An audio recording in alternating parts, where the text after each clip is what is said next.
Hey guys, so I got halfway through a video and somebody called on Facebook Messenger and booted it away. So awesome. I get to start over. All right, so I'm going to take a sip of my tea because I am sick as hell and a little irritated now. So let's take a deep breath. Good Lord. We're having a blizzard here. I'm still sick.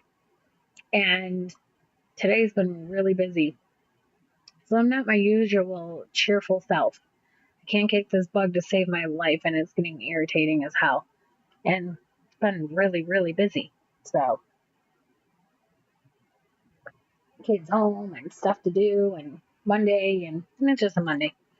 All right, so I was asked recently for some help on how to stockpile food and which characters to get to tier 3, tier 4, how to really prepare for a level up to go all out and go for first place is the bottom line. So the most basic way to do that and to remember that you need to do this is you have to play the game. If you're not hitting about 1,000 faction assault tickets, which are these right here, right, a day, you're missing out on a ton of potential, a ton of food, a ton of materials, a ton of characters, a ton of everything. So you need to do that. And by doing that, you play the game. Now, of course, doing this will also help you in leagues where you're going to get that gear that you're going to need to level up your 6-star. You're going to get those points to buy new characters, including 6 stars. I mean, all the way around, everything's tied together of playing the entire game. Every aspect of it. That includes survival road. That includes raiding. You can get food from raiding. Now, this is where it can become a little difficult because you need to balance out searching for people you can, and I'm just searching. Hello to all these people, by the way. Searching for someone that you can beat, and then right here, like I said, was about, or what I was getting to is that it's costing you more food than you would get in return. So that can be tricky. That's a balancing act that you have to figure out on your own. If you're spending more food than you're actually getting in return to actually win the raid. Now, if you're not winning the raid at all the time, then that's not a big deal either if you don't mind losing out on rep. I don't personally. So, all right, the next thing that you want to do always is definitely farm. Now, I either farm 25-20, which is the last level, or I farm, which is perfect because I just got the energy to do so, 7-1. And the reason I use these two is 7-1 gives you hands down the most survivors and food for the most part for your energy. So it will give you the most survivors, right? For your energy. So every single time. But you also get all of these small things, right? That wasn't an awesome haul. Now, if you go over to 25-20, and I'll use a bronze, and I'll pop a can because I care. You are going to get a decent amount of characters, a decent amount of food. You get more materials out here, but you also get a lot of this stuff. All of the items, all of the materials, all of the gear, all of the stuff that you can turn around and sell for food, which I'm going to go over next with you, as well as stuff you need to upgrade your characters like safety helmets, bloody jackets, leather gloves, ammo belts. These are all things you have to have.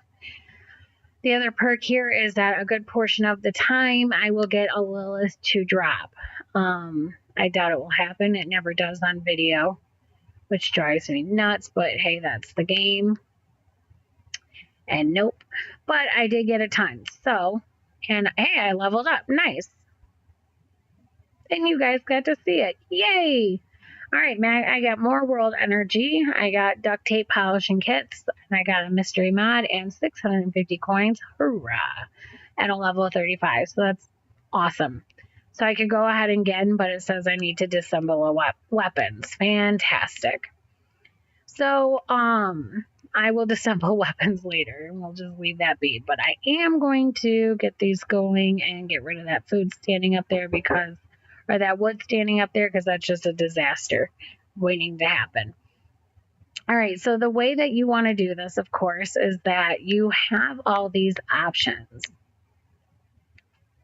And the options are basically, I hate that it closes because it's right there next to it. There we go. All right, so these are your options. You need to remember that you have stuff to sell. Stockpile these. Stockpile every first aid kit you get. Stockpile all your high replenishes, all of your deluxe replenishes, all of your first aid cases. All of the things with food, stockpile them to your best ability. Then, of course, your items. People forget about these. These items, 99% of them, we're not using anymore. When was the last time that you made a vial? I can't even think of what it's called, like a tear gas one, I think. You don't need it. So say that you were just to sell I was just going to sell all of my ethanol. And thankfully to the game's upgrade of we don't have to tap anymore. That's over 500,000 food right there. And then of course that just adds up and adds up and adds up. This is a lot of food sitting here that you can tap into, and you could sell it all and replenish it very quickly. Especially if you're hitting that 1,000 every single day. So you have your battle items, you have your battle items, your regular items that you can sell, and then you have your gear. Your gear you can sell, and that's worth a lot as well. Just selling 100 of your shoes, which I'm going to show you,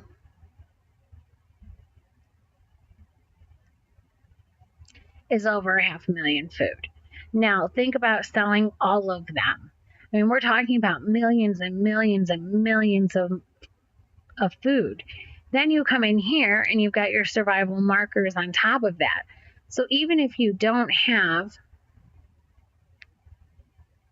have nothing else left as far as food, you can always sell stuff for survival, for these points, the gear markers. And then you can buy food. So really it's a win-win no matter what on that scenario. Then of course you have the chance to do a Survivors Club membership if you are someone who spends. If you are, then you will know that you get 2 times the amount of food per an hour. So it's double the food per an hour. That adds up extremely quickly. And then if you cannot use all your food at once and you don't want it taken by somebody else to use it to them, then I recommend you hide it and your high replenish. The only issue with this is that it takes about 50% of what you use to craft it. When you turn around to sell it, it's about 50% less. So you only get about 16,900 back, and it takes 16,900 back, and it takes about 33,900 to craft it. So about 50% on anything that you do that with, even when I'm doing it with the wood here. So that is the best way to stockpile your food. Tap into your resources, play your game, farm, and then remember that you have a tremendous inventory of crap that you can sell and hit any number you really need to. That's the best way you've got that. Now, on top of that, of course, you need to make sure that you have characters to level. Once you have a 5-star ascendable, of course, making him a 6-star is the way that you want to go. And the game all ties into it itself. They've done a good job at that. Don't forget to go to your Survivor Road and do that every single day. And don't forget to do your raids and go to territories and use your territory energy. I mean, look at this. We just went through 11. Because everyone's worried about leagues, because you want to be in the platinum so you can get your gear. On top of, you want to get those points so you can get the new characters that come out. So that all adds up. Now, the other part of having, the level up is obviously you need to have the characters. So what I do every single day is I come here to survival markers. I don't find anything in here now appealing at all. I don't need a 5-star at all. And I don't need special gear for that 5-star whatsoever. Excuse me. Now, with the 4-star weapons, I'm sorry, they're too expensive. I'm not paying that, especially for something that has dropped or I've pulled this twice now. I've got 2 of them. And it's not that epic of a weapon for me. That's not something I'm like, oh my God, I have to have. None of them ever have been. 57,000 for a 4-star trainer? No, thank you. I'm not spending that either. So what I use my survival markers for until they ever put a 6-star in here, if they do, or a 5-star ascendable, is this. I use it for this and this only. Every single day I come in here and I buy this crate. Every day without fail. It is part of my everyday ritual. It gives you 5 legendary medals, and then it gives you anywhere from 6,300 to 10,000 Ascendance medals. I usually get 5 and 7,000. That's my average. So then that comes real handy over here. I've got 2.4 million Ascendance medals, and I have 514 legendary medals, and I just did 3 5-stars to 6-stars last week. So that's a huge amount already spent. So that just makes sure that you always have that available. So I would do that without a doubt.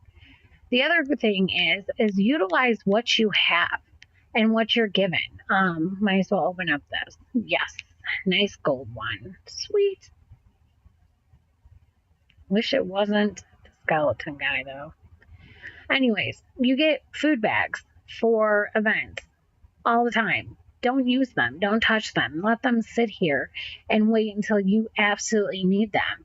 That's stockpiling. So stockpile these up. Don't touch them. Leave them be.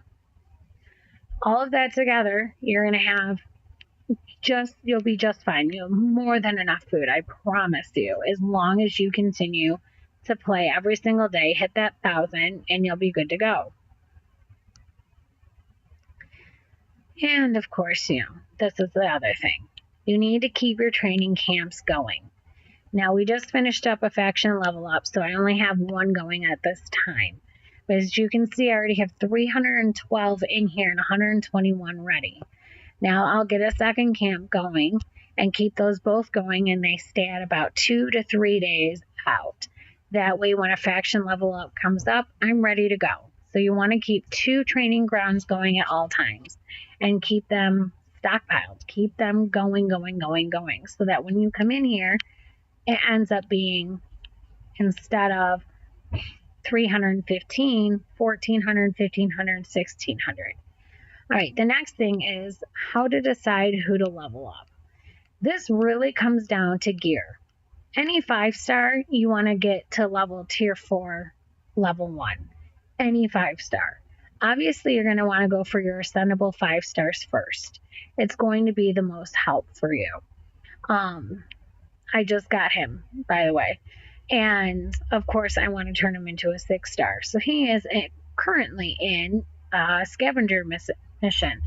My 100K didn't pop up for 2 weeks, and now it's back, hopefully to stay.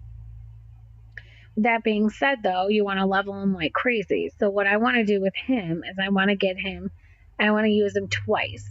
I want to get him to tier 4, level 1 as a 5-star, and then go crazy with him for a level up.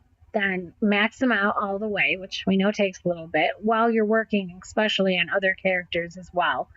Then I'll get him up on the next one as a 6-star and go from there. The only time I rush it is if I know I have a spot for them and I need them immediately. And then I'll get them all the way up to tier 4, level 1 as a 6-star and let them sit there for the level up. I do need him. So he will be a little bit more rushed for the next faction level up. I'll have him as a 6-star, especially since I already have a couple of 5-stars waiting. Now here's Maggie, 6-star. I'm going to start getting her up ready as well. But this is where you need to make sure you have it covered, is your gear. Do you have enough gear to get them all the way up to tier 4, level 1. If you don't, for a 6-star, and you can go and check all of this, look at other characters, go check your inventory, all that kind of stuff. If you don't know exactly what they need, ask. We do. But your gear. So with him, I need a canteen, obviously. I don't have one. I only have one GPS left. So those need to be my focuses right now. I have 0 double holsters. I have 0 hockey masks. Now I have 25 knife sleeves, so that's pretty good for yellow. I have 0 magazine bolsters. And then I have a good amount. I need whetstones for yellow as well. So I'll need to buy some of these. So really, I need to be very cautious of that. On top of that, you also need to be cautious of your inventory. And let me go back to that. For your 5-star gear, because if you don't have enough, like right now I only have 11 belt with holsters. If you don't have enough of them, you're not going to have enough to get them there. So that's where you need to make your choice. So with a 6-star, if you can get up to tier 4, go for it. If you can't, keep them at tier 3, level 1, and leave them there, because you're going to get much more points with much less food and survivors for the first about 30 to 40 levels, and then stop and move on to the next character, as you can see, like I did with Kale on the last level up. He was at tier 3, level 1. I don't have the gear to level him up to tier 4, so I knew that that was what I was going to have to do. So that's what it comes down to with your 6 stars and your 5 stars. How much gear do you have? Do you have the gear to get them all the way up? If you don't, leave them at tier 3. Then you'll be able to really utilize your points. And that's about as basic as it gets. You want to level up, obviously, your 5 stars of ascending and the 6 stars first. And then you want to ascend them. And then you want to get everyone else on a tier 3 or tier 4, depending on the gear that you have available. If you don't have the gear available, then you let them sit at tier 3 and you rack them up. I have a couple of tier 4 level 5 or tier 4 5 stars that are just sitting here waiting. And that's it. That's all that you need to do to pick your characters and stockpiling with food. Farm, farm, farm, farm, farm. Tap into those resources when you need to. Don't touch them until the event pass that you're going to go all out on. And then have everybody ready. Something else you need to, and then utilize. When you have a 100,000 scavenger mission pop, you want to make sure that you fill this with all tier 4 or tier 3, if that's all that you could get to with your 6 stars. Tier 5 or tier 4 on a 5-star should not be an issue at all, but with your 6 stars, it might be. So leave them at tier 3 if you have to. Then put your tier 3 or 6 stars or your tier 4 6 stars, tier 4 5 stars, fill them up in here, throw them out, and they'll level extremely fast. And it's like average about 800,000 points for one mission. So you want to be watching that as well, especially the time on it. And then when you're opening them, all that kind of stuff, watch the maps that are coming out. Be ready, and then utilize them now as you're prepping for them. As you can see, I have Dante in here, I have Maggie in here, getting ready so I can push them along the way and get them where I need them to be for when the event comes that I go all out on. And then farm, farm, farm. Then tap in when you need to. And that's about it. There isn't much else to it. Keep those farms going. Keep your training grounds going, and be ready. And then, of course, like I said, always go for your 5-star ascendables first.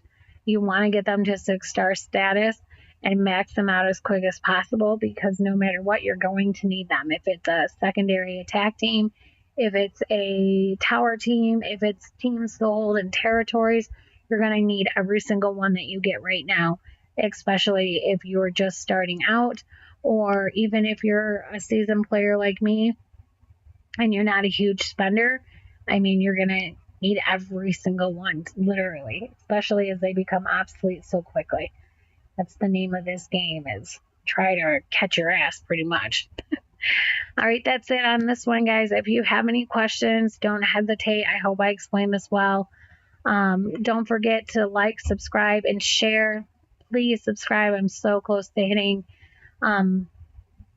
1,000 subscribers. I really need to hit that number. So if you can help me do that, that'd be awesome. If you have any questions, of course, ask, comment below, and I always respond back. So I will most definitely do that as well. Hope you guys are having a great week and staying warm out there. And again, don't forget, like, subscribe, and share. Thanks, guys.